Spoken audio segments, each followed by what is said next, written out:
আসসালামু আলাইকুম। কেমন আছেন সবাই? এটা আমার ঢাকা থেকে ফিরে আসার পরের একটা ভ্লগ।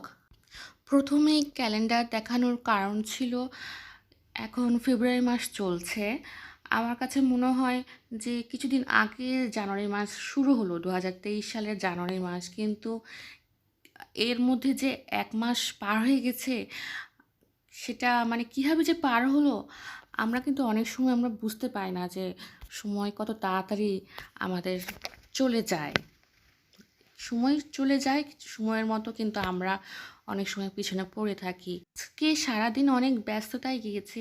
সকালে বাচ্চার স্কুলে যাওয়া, সেখান থেকে দৌড়াদৌড়ি করে বাচ্চার নেম প্লেট কালেক্ট করা, এরপরে বাসা আসার পরে আজকে আমাদের বুয়া বেগম আসেন নাই। তো মাঝে মাঝে বুয়া বেগম তো আসেন না, এটা তো সবার বাসায় মনে হয় কম বেশি হয়। তো তারপরে মোটামুটি বাচ্চাকে গোসল করানো, খাওয়ানো। আজকে আবার ৩টা থেকে আমাদের ভাবিদের একটা প্রোগ্রাম ছিল, আমার বাসায় ছিল। ওটা ওটার কাজটা করার পরে আবার হচ্ছে আরও কিছু কাজ ছিল, ওগুলো শেষ করে আমি এতই টায়ার্ড ছিলাম যে সন্ধ্যার পরে আমি একটু ঘুমায়ে গিয়েছিলাম। তো পরে যাই হোক, বাচ্চাকে ডিনার করানোর পর দেখি আমার আর ঘুম আসতেছে না, বাচ্চা ঘুমায়ে গেল। তো ভাবলাম যে ছোটোখাটো একটা কিছু করি। তো কফি বানাচ্ছি আর কি। কফি বানায় কফি খাবো। রাত 1টা বাজতেছে। আশা করি এই ব্লগ আমার মা দেখবে না, দেখলে আসলে আমার খবর হয়ে যাবে যে রাত 1টার সময় আমি কি করছি।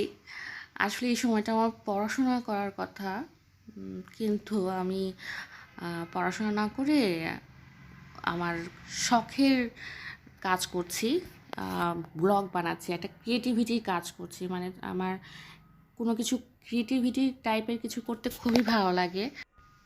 তো চুলায় দুধ দিয়েছি গরম করতে। দুধ গরম হলে কফি মিক্স করা হবে।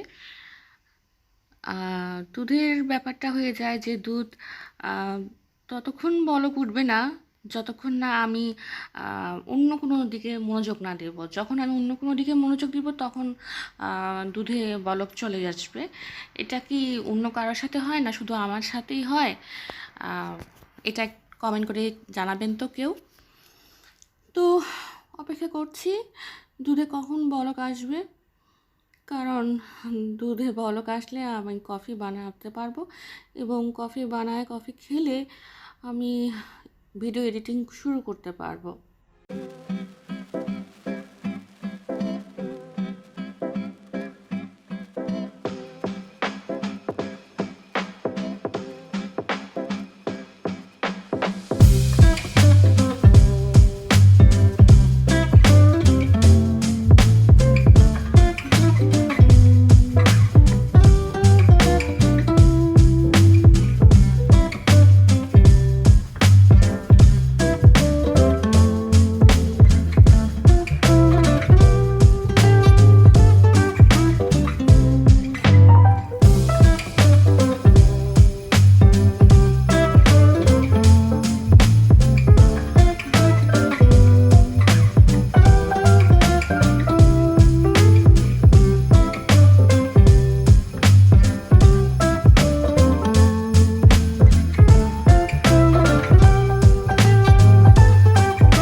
এর একটা ভিডিও এখানে আমি যেটা করতেছি, আমি দারাজ থেকে একটা কিচেন ওয়ালপেপার কিনেছিলাম। আমার রান্নাঘরের চুলার সামনের অংশটা খুবই তেল চিটচিটে, যতই পরিষ্কার করা হোক কোনো কাজ করে না। যারা আগেকার ভাড়াটিয়ারা ছিলেন, বহু বছর থেকে যেহেতু এই বিল্ডিংটা আছে, তো সেহেতু দাগ কিছুতেই যাবে না, প্লাস আরও কিছু ঝামেলাও ছিল। তো আমি ভাবলাম একটা কিচেন ওয়ালপেপার কিনি, কিন্তু এটা যে কতটুকু হবে সেটা আমার ধারণা ছিল না। এটার মেজারমেন্ট সম্পর্কে আমি একটু আম, অতটা খেয়াল করি নাই। তো এটার প্রাইস মোটামুটি 200 টাকার মতো ছিল দারাজে। তো পরে যখন পেলাম দেখি যে এটা পুরো কিচেনটা তো সামনের যে চুলার অংশটা পুরাটা কভার করবে না। তো তারপর যেটুকু হোক কভার করে। তো আমি বুদ্ধি করে কিছুটা কাঁচি দিয়ে কাটলাম। কেটে সাইড সুইডে একটু লাগানোর চেষ্টা করলাম। যেহেতু এটা আঠা সেলফ অ্যাডিসিভ টেপ আছে, সেহেতু আমি এইভাবে লাগানোর চেষ্টা করলাম যাতে করে টেপটা ঠিকমতো বসে দেয়ালে। এবং প্রথমে আগে দেয়ালটা পরিষ্কার করে নিলাম যাতে করে দেয়ালে যতটুকু তেল চিটচিটে ভাব আছে সেটা যেন না থাকে, যাতে করে ভালো করে ওয়ালপেপারটা বসে। লাগানো শেষ। এখন দেখা হচ্ছে যে কেমন লাগতেছে, এবং কোথাও যদি আঠা একটু কম লেগে থাকে সেখানে আলাদাভাবে টেপ লাগাচ্ছি যাতে করে জিনিসটা খুলে না যায়। আর প্রথমবার লাগাচ্ছি তো ওয়ালপেপার এইভাবে কখনো আমি লাগাইনি, এজন্য আসলে একটু মিস্টেকও হয়ে গেছে। যেমন এক জায়গায় একটু ভাঁজ পড়ছে, এয়ার বাবল পড়ছে, আপনারা খেয়াল করলে দেখতে পাবেন। তারপরও মোটামুটি চলবে আর কি। অ্যাটলিস্ট রান্নাঘরে রান্না করতে গেলে মোটামুটি গ্রিন গ্রিন একটা সিনারি চোখে আসলে অনলাইন থেকে জিনিস কিনলে যেমন সুবিধাও আছে তেমন অসুবিধাও আছে। সুবিধা হচ্ছে আমি বিভিন্ন রকম ভ্যারাইটিস জিনিসপত্র দেখতেছি, আমি চয়েস করতে পারছি এটা নেব না ওটা নেব, না এটা কেমন হয় ওটা কেমন হয়। রিভিউজগুলো পাচ্ছি যে কে কিনলো, কেমন কিনলো, কার কী মতামত।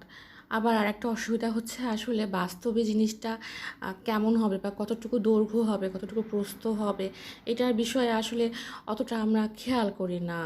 কেই বা আছে, আমি যেমন বুঝতেই পারিনি যে এটা আসলে মেজারমেন্টটা কেমন, এটাকে পুরো কাভার করবে কি করবে না। তো এখানে দেখা যাচ্ছে কিছু জায়গা হচ্ছে একটু আঠা খুলে গেছে। তো এটা আমার কারণেই হয়েছে, কারণ আমি প্রথমবার লাগাতে গিয়েছি। তো প্রচুর এয়ার বাবল ঢুকে গিয়েছিল, যে কারণে জায়গাগুলোতে একটু ভাঁজ পড়ে গেছে। তো যে জায়গাগুলো একটু আঠা খোলার মতো হচ্ছে সেখানে আমি টেপ লাগাই দিচ্ছি। এই তো এইভাবে চেষ্টা করছি যে জিনিসটা যেটুকু হোক যেন কাজে লাগে। তো এই ছিল আমার ছোটোখাটো একটা ব্লগ, আপনাদের সাথে শেয়ার করলাম। যারা অনেক ধৈর্য নিয়ে এই 8 মিনিট ভিডিওটা দেখেছেন, অনেক অনেক ধন্যবাদ। Thanks for watching. আর বাকি যে ভিডিওগুলো আছে ওগুলো এডিট করে ইনশাল্লাহ নেক্সট উইকে দিতে পারবো, যদি সুস্থ থাকি এবং আল্লাহ তাআলা বেঁচে রাখে। তো ভালো থাকবেন সবাই। আল্লাহ হাফেজ।